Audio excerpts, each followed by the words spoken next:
Halo, selamat datang di channelku. Terima kasih sudah buka videoku ini. Videoku kali ini masih seputar pencairan JHT BPJS Ketenagakerjaan. Untuk yang sedang mengajukan pencairan, saya doakan prosesnya lancar, dananya segera masuk ke rekening.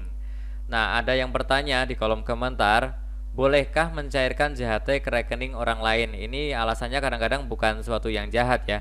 Kadang-kadang mungkin rekeningnya tidak punya, jadi yang ada itu rekening suami atau istrinya ataupun orang tuanya seperti itu ya. Jadi si pesertanya ini tidak punya rekening. Bolehkah dicairkan menggunakan rekening orang lain? Sebelum saya jawab, untuk yang pertama kali mampir silahkan subscribe dulu agar tidak ketinggalan informasi serta tutorial yang sering aku bagikan di channelku ini. Oke, jadi jawabannya adalah tidak bisa ke rekening orang lain teman-teman ya. Yang bisa itu hanya untuk ahli waris. Selain itu untuk peserta mohon maaf yang masih sehat, hanya mungkin sedang tidak bekerja tetapi masih kondisi hidup, tidak bisa menggunakan rekening orang lain. Jadi harus menggunakan rekening milik sendiri.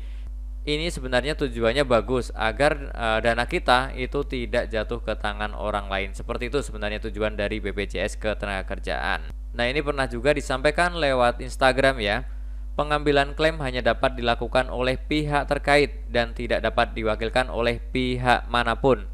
Surat kuasa hanya untuk pengajuan dan pembayaran klaim harus ke rekening atas nama peserta.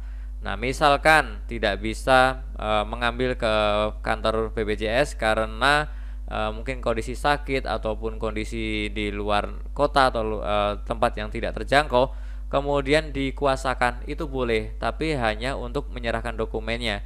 Sementara untuk uangnya cairnya harus ke nama yang sesuai dengan nama peserta. Seperti itu ya. Jadi yang harus sama itu adalah NIK atau KTP, kemudian kartu peserta dan juga buku tabungan. Ini harus sama teman-teman ya. Baik hurufnya ataupun spasinya harus sama persis sis. Kalau ada yang beda, ini biasanya jadi masalah dan akhirnya ditunda, diminta revisi dulu atau diminta surat keterangan ke kecamatan atau seperti apa. Seperti itu ya. Jadi jawabannya ya, tidak bisa dicairkan ke rekening orang lain. Yang masih ada pertanyaan, masih bingung, silahkan tulis saja di kolom komentar, akan saya bantu jawab pertanyaannya.